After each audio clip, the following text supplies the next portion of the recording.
PR machinery and their checkbooks, arguing against what we must call people by name. This was cost. This is not God. The climate crisis was cost. We thought it was oil, but it is blood. It was blood. We thought it was oil. You need to read that poem by Reverend Nemo Bassi. We thought it was oil, but it was blood. He has used his learning as a poet to deconstruct reality and tell a different story. That's what we must all do. Tell different stories. And as I conclude, I have recently fallen in love with a certain lady. Almost everywhere I go to today, right? Next slide, and my final slide. She's Audre Lorde. Very disadvantaged in her time. She lived in the 50s. She was black in America in the 50s, right? You know what that means? She was black. In America in the 50s, she was lesbian. She was middle-aged at a generation where they were, mostly young people, right? So she was disadvantaged at all levels, right? And Audre Lorde is a woman you need to read. And this is the most powerful quote of Audre Lorde that I have. And she says, "For the master's tools will never dismantle the master's house.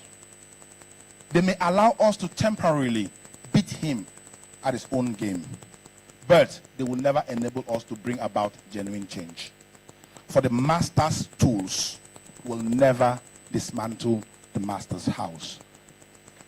As a journalist, as a writer, and as an artist, whose tools are you using? Are you using your tools, the people's tools? What tools are you using to dismantle reality and tell a new story? Whose tools are you using and whose story are you telling? Whose climate story? Is it the story that the UNFCCC wants you to tell that you are telling? Is it the story that the oil companies want you to tell that you are telling? Whose story are you telling? It's important that as activists, as writers, and as artists, we pick our own tools, deconstruct our own reality, tell our own story. And it needs to be a people's story and needs to empower the people. Thank you very much. Thank you very much, sir. Once again, jam your hands together for Mr. Ken Enshaw. That was a very powerful, impactful session. Thank you so much, sir, for sharing your experiences with us. Thank you for inspiring us and pushing us towards the right direction. While you were highlighting some of the consequences of the energy transition choices, I was really shocked by the things you mentioned.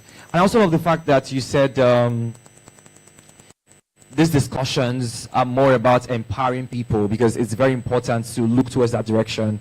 We need to empower ourselves. We need to empower the people who are most affected by these choices that we made.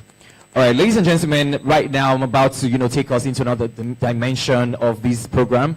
I want to introduce up on stage someone who will take us into a whole new world of poetry like we've never seen before. Okay, he's a young man who has traveled wide. He's a master of words. He's none other than Mr. Zachary Emmanuel. Mr. Zachary is a seasoned social advocate, is a change campaigner, is a youth leader, poet, author, and community organizer with over 5 years of experience within the impact and development sector.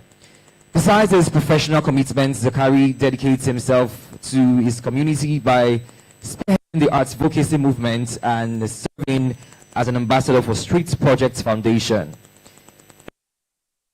He uses creative arts to nurture substantial engagement in civil participation, leadership, governance, and the sustainable development goals. Ladies and gentlemen, jam your hands together for none other than Mr. Two-Plies Zachary.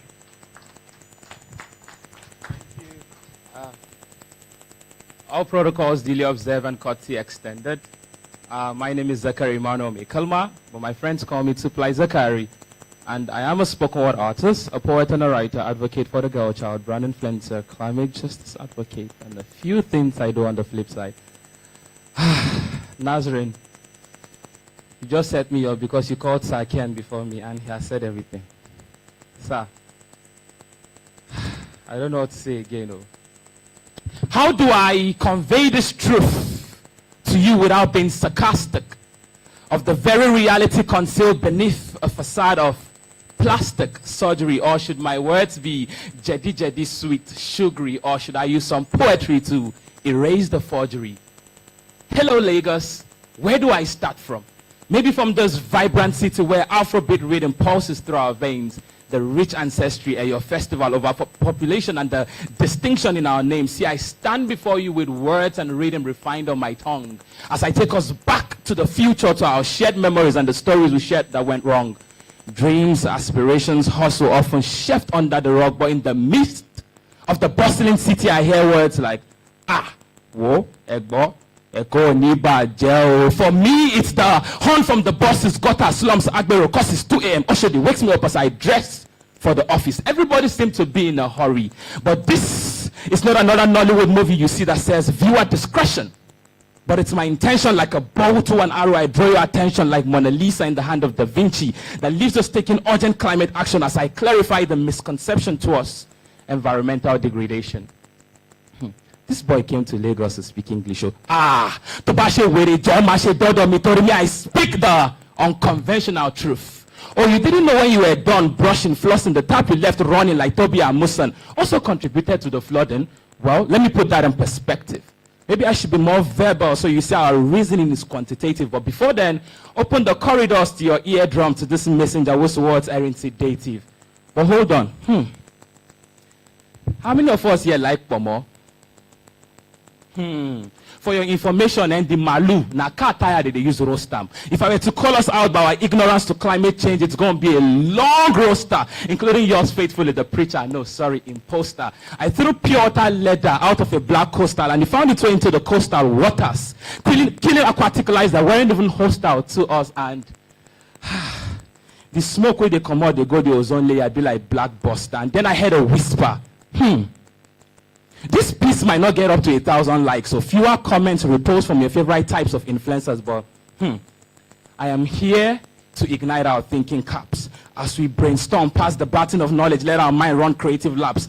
Bookmark these strategies, prioritize unique strategies. Let's be more practical with less theory. So as creatives, influencers, journalists, stakeholders, game changers, with one question at a time, we find answers to the socio-economic climate reality bedeviling our community. So with one question at a time, we find answers. So I welcome you all to the Climate Story Lab. Let the conversation begin. Thank you. Thank you, Mr. Suplai Zakari. That was very powerful. Thank you. Please jam your hands together once again for Mr. Suplai Zakari. Well, I love you. I love everything about you. I love how you were able to interpret all of this in a very poetic way that I've never seen before, actually. So thank you so much for coming. Thank you so much for sharing your experiences with us.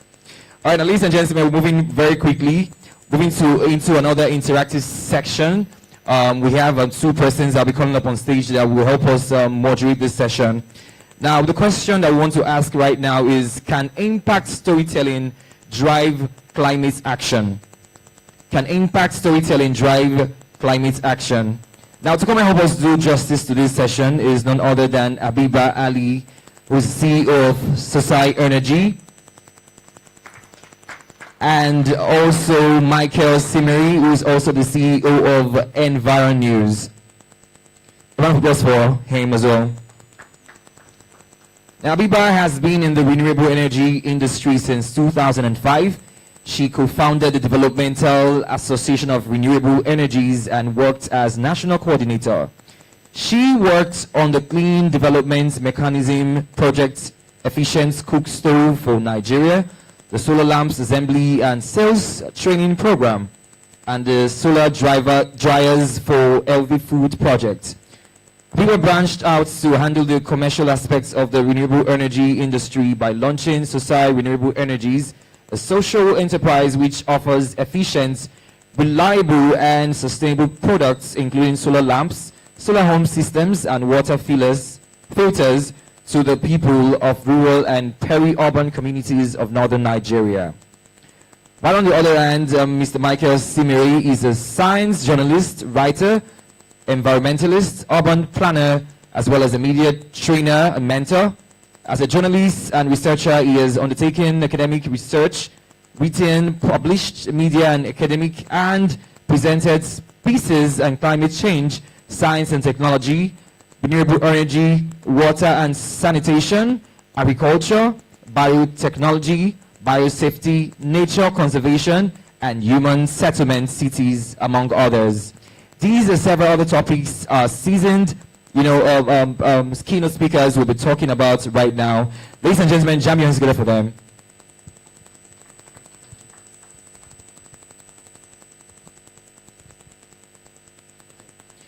All right, now I've just been told that we have a third panelist. Jam your hands together, ladies and gentlemen, for Mr. Henry Bassi. You're welcome. Mr. Henry Bassi is the strategic communicator and climate advocate. Thank you so much for coming. So, Ikenna, hello everyone.